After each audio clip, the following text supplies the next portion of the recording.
Prices of petroleum products have reduced by 15%. Yeah, there's a little bit difference. There's a difference. Are you happy about this, or you think you are indifferent? Well, I am indifferent because it still affects. I don't work. I just moved into the country not long ago, and whatever monies I brought in keeps going down, and there's no way I can fill it up. So for me, there's no difference.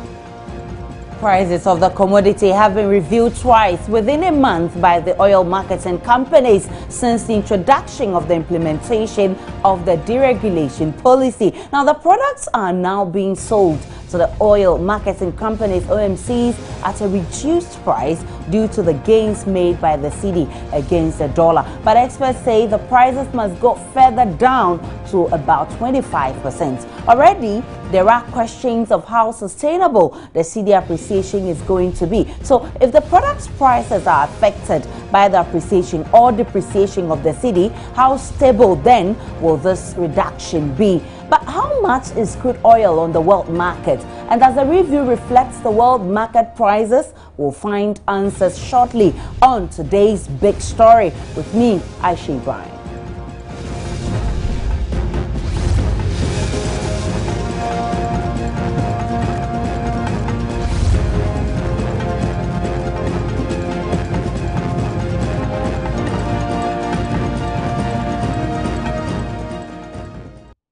Fuel prices are going down for the first time in a long while today. Factors that contribute to the pricing of petroleum products are the exchange rates, the ex-refinery price, product margin, profit margin, and 14 taxes and levies charged by government. Now, the cedi has made some gains over the dollar, recording a rate of 26% in the last 2 weeks, while the ex-refinery products have seen a 10% reduction. The Ghana Chamber of Bulk Oil Distributors are now selling petroleum products to the oil marketing companies at a discount, which has reflected in the 15% reduction. Let's now hear from the Association of Oil Marketing Companies on what they make of this.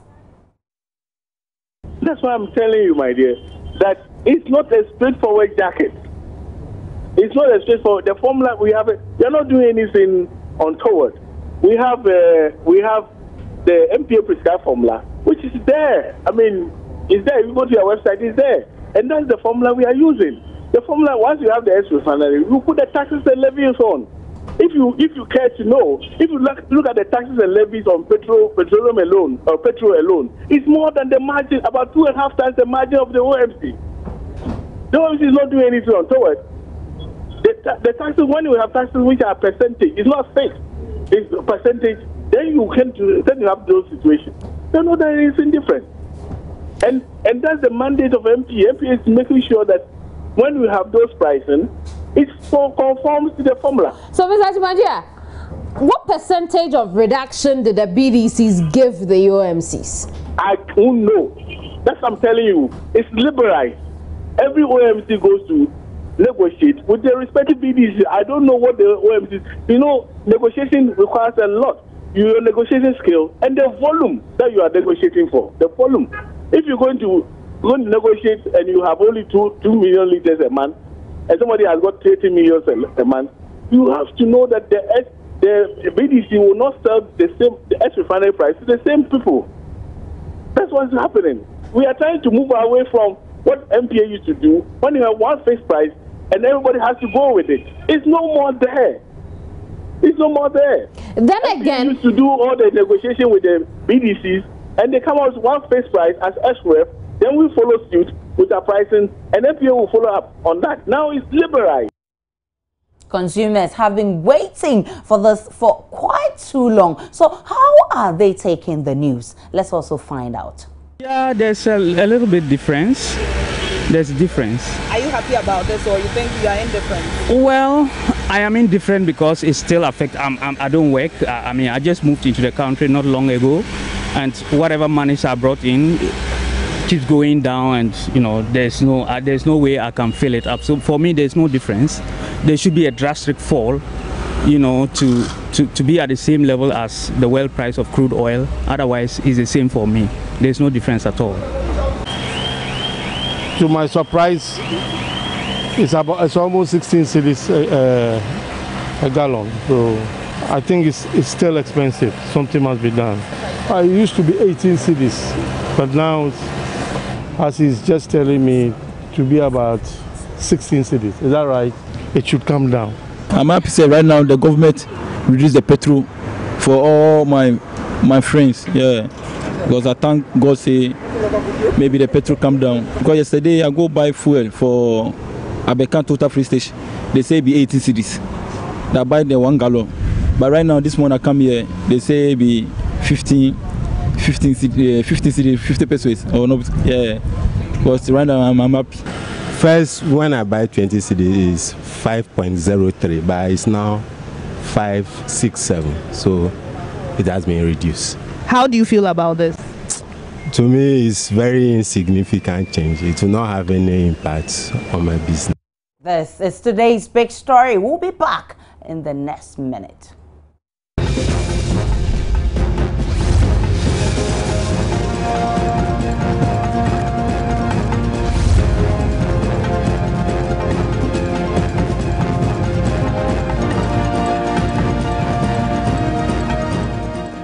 Welcome back. This is today's big story. Back here in the studio with me is energy expert Kojo Poku. Welcome to the show. Hi, how are you doing? I also have with me Ishmael Aka. He is a member of ASEP. Head of policy. Head of policy at ASEP. Welcome, gentlemen. Many thanks for your time. Let me start with you, Kojo Poku. What has accounted for this 15% reduction? I think it should have been more, but let's talk about the 15%. The rush in which a couple of weeks or a month ago the increment came was not needed.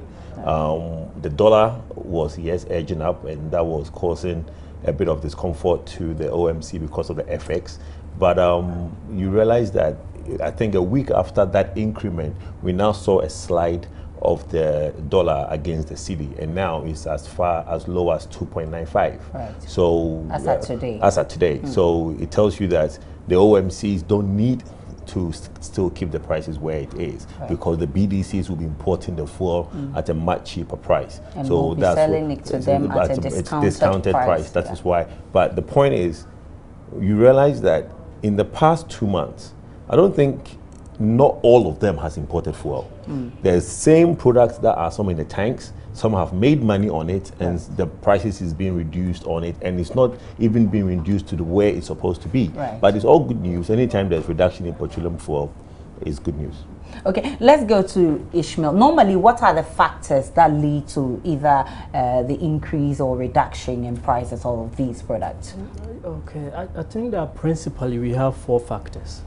We have the exchange rate, which is a major factor. Right. You have the international oil price, the crude oil price. You have margins and taxes. Then we also have the margins of the OMCs and BDCs. So these things come together to influence the price. But if you can look at the past 2 weeks, you see that, as Kojo said, the exchange rate, cedi, has been appreciating, which is very good, about 26%. Okay. Then the international oil price too has been stable. In fact, between today and yesterday, there's a reduction of about 2.5%. So when you take some of these things into consideration, even though the taxes may be stable, even though their margins may be the same, prices should fall. In fact, further than the 15%. Further than the 15%. Yeah. Okay, so we're talking about the cedi appreciating as a major factor for this. And as the argument has been, all of you have been following that. Are we able to sustain this appreciation, or it will just be a 9-day wonder? And if we should go by that, should we expect this also to be a 9-day wonder? Because if it is riding on the back of the cedi, should we expect that, Kojo Poku? I think the cedi dropping is the cedi appreciated, the dollar appreciating against the cedi was just speculation. I honestly don't think that Bank of Ghana has pumped that many dollars into the system. Right. Economics, it deals with speculation. I don't think the strength of the dollar against the cedi was based on the actual demand and supply, because the Bank of Ghana will tell you that as at 3-4 weeks ago, there was problem with CD liquidity. There wasn't that much CDs in the system. Right. So the rate at which it was depreciating was baffling. Too high. You know, so nobody could account for it. And I think they found the magic wand to now bring out the fact that, oh, they are going to pump so much dollar. Those who were hoarding, so to say, they're causing the problem, now panicked, released the dollars back into the system, and we've seen the result. Okay. It's even going to go further down. I mean, some people are predicting 2.5 by next week, and hopefully, thank God, it should be. Because where it went to, I think the city is stronger than what it is. Just the speculation, which doesn't. So yes, if it is sustained over a period of a quarter, because normally for any appreciation or depreciation to have effect, you need it over a quarter. The industries will not automatically reduce prices of milk or price of their products until it is sustained over a 3-month period. So we need to see stabilization, and that's why people talk of stability. You need it to drop and then bottom out at a price. Then over a period, then the industries will know, okay, there's stability, and over a quarter, then the next quarter, they can forecast and reduce prices. Okay. So, Ishmael, you were talking about reduction. We should go even further than 15%. How much further are you looking at, and why are you saying that? Yes, as I said, we are looking at 4 factors, a certain variable, and these 4 factors influence the price of this variable. That's the price. Right. And we talked about the margins, we talked about the taxes. These are 2. Let's say they are unchanged. Then we have exchange rate, which has changed by, say, 26%. We have international oil price. Even let us say that that one is not changed.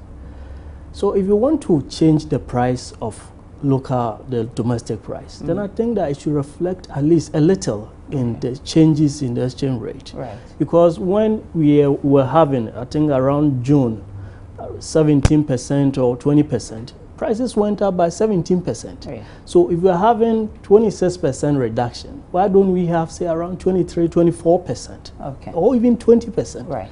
So that is my argument. Let's do a comparison with the 50% reduction on the world market. Does it reflect this review we're having here? The 50% reduction on the world market?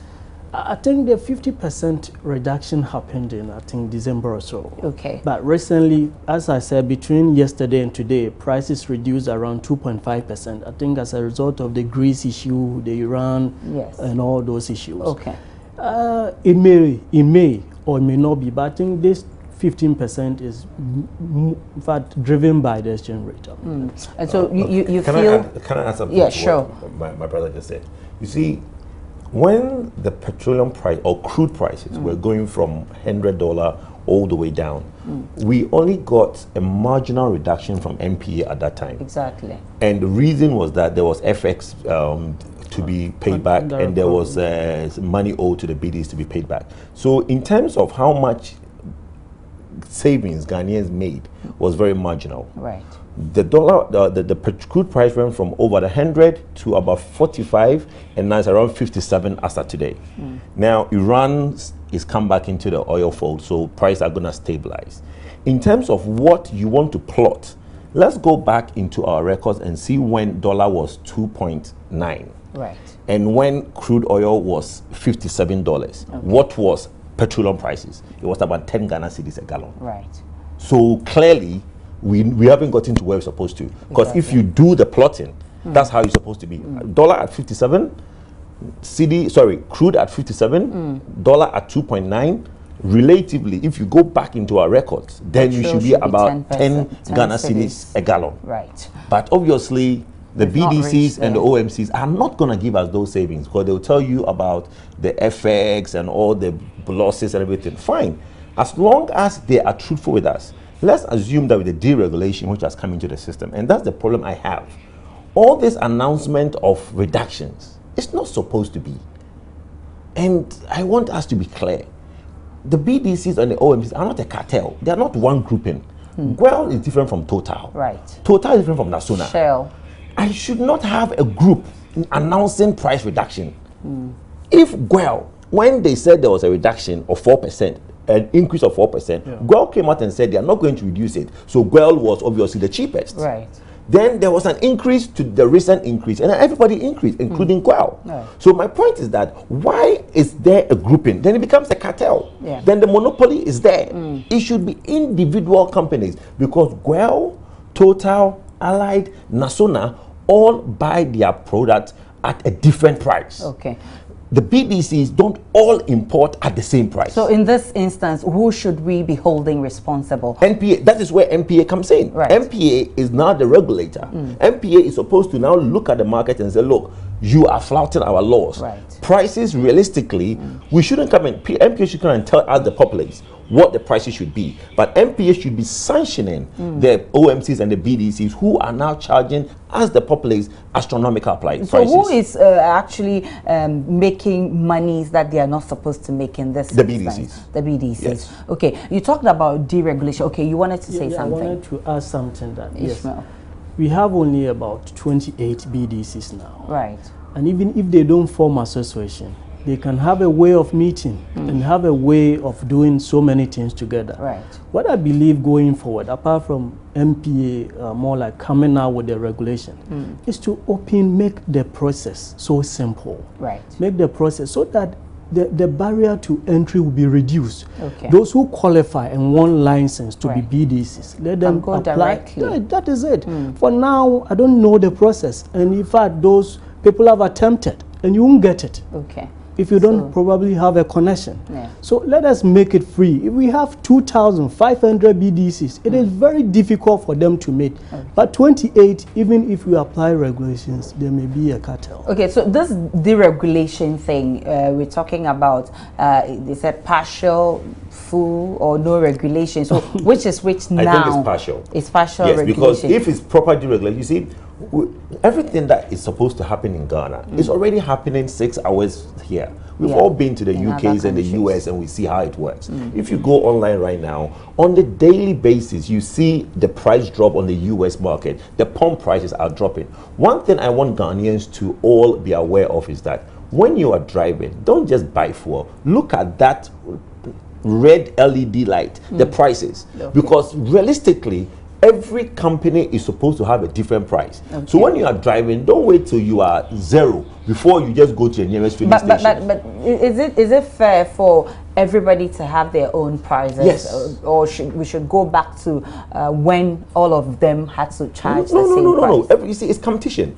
And I think Guel, recently I read that they were under the hammer that government is influencing whatever, but I don't think Guel can set the pace. Right. You see, Guel has the biggest amount, the largest amount of forecourts. Yeah. So Guel can really set the pace because they are OMC and a BDC. Yes. Guel can now import, and because of their size, they can negotiate importation of fuel better. Right. So fuel can now charge 14 cedis per gallon. Okay. It will now drive Allied, Total, Shell, everybody down. So it becomes a price war. Yeah. We benefit. But if they are in cahoot, as they are now, right now I would say they are in cahoot, because all this price announcement of 10 to 15%, this person is doing 14 and the margin is not that much. There should be a price war, and we should benefit because we've basically built them out when we had to build them out. So now we're supposed to benefit. You wanted to say something, Ishmael? Yeah. I wanted to add that, yes, as he said, there should be price. In fact, they should compete on quality of service and price. Right. And I think last week, we suggested that this thing is partial, the deregulation we have now, because MPA still have this 2 weeks window that every 2 weeks they should revise their prices. It shouldn't be. If the exchange rate is getting better, if prices on the international market are falling or rising, it should reflect in the domestic pricing daily, every day. But if you set a day that 2 weeks, let them come, and this one, it brings what we call the cartel. And again, people may not even have that effect, because if the exchange rate is very good this week, and next week it gets worse, it means that consumers are not going to benefit, because they should wait for 2 weeks. But if it is good this week, they will benefit. If it goes bad next week, more like we pay for it. Okay. So people should benefit. Let the market determine some of these things. Is it the fact of not being truthful to us that is causing all of these, or what really is a problem? I think the people not telling us what exactly is well, on the I ground. read today on my Joy Online that the BDCs have put forward the formula for calculating the prices. Right. I don't so think we anybody... the consumers can sit at home and please do try. Don't try. That is as cumbersome as trying to calculate the YDX. Don't try it. The point I'm trying to make is that it's about openness and fairness. Right. Okay. We all know what happens in the international market. Look, before you can go to the Galamsey areas and buy gold very cheap. Today, when you go, the villager will now show you internet how much the world market of gold is. So gold is not as cheap as it used to be in the villages. Right. We all know what crude oil price is as per the internet. We all know what the forex is as per. So in terms of what it should be, we all know that today it's 57. We've lived in a country where crude was $140 per barrel. And we know what the price of petroleum price locally was. So if we are now seeing the price, the only thing that has caused the increase is the dollar to the cedi. Thank God this is happening, it's sliding. And I want to reiterate that I think the slide is sustainable. I mean, Bank of Ghana doesn't need mathematics to know that they have done something right, and what they did right, they should continue doing it. But Bank of Ghana or the Ministry of Finance has predicted that it could stabilize at 3 cedis 50 pesos. If that is 3 cedis 50? Yes, that is what the Deputy Minister of Finance said. Well, I don't think she's right. Okay, so you are predicting about 2.5. Yes, right? I So think 2.5 is normal. If it happens at 2.5, how are you expecting the oil prices to go? 10 cedis per gallon? Yes, like you said earlier? I have sat on this platform and said that as at April, we're supposed to get 10 cedis per gallon. We didn't. Honorable Asaga came and said that, we have to pay the BDCs, the subsidies, and then the FX rate. I've said, I think 10 cedis per gallon is fair. Okay. Because I don't see why they can't justify 10 cedis a gallon. I think the argument has been that the dropping or the reduction shouldn't just come at once. It will be gradual till the end of the year. Looking at how things are going, are we expecting something like that by the end of the year, Ishmael? No, as we said, now let's say that we have about 70% deregulated market. Let me put it that way. So it shouldn't be up to the end of the year for us to make reductions or even revisions. If prices go down, if international oil prices go down, if the exchange rate gets better, margins or taxes are reduced or even increased, it should have effect. The only difference between our deregulation and, for instance, the UK one is that the effect is announced 2 weeks after it happens. Right. In the UK, you feel it the day the thing happens. And that is what we should more like move towards, so that we feel the full impact of the deregulation. But making sure that consumers benefit. There are certain taxes on petroleum products that are outdated. And the government should remove them. For instance, the exploration levy. We used to pay that and give it to GNPC. Now, GNPC, when we sell oil, we give them a percentage. So before we even take the ABA, we don't need to pay for their commercial activities. We have the bust margin. Now, when BDCs bring oil and store at bust, they pay charges, commercial full charge.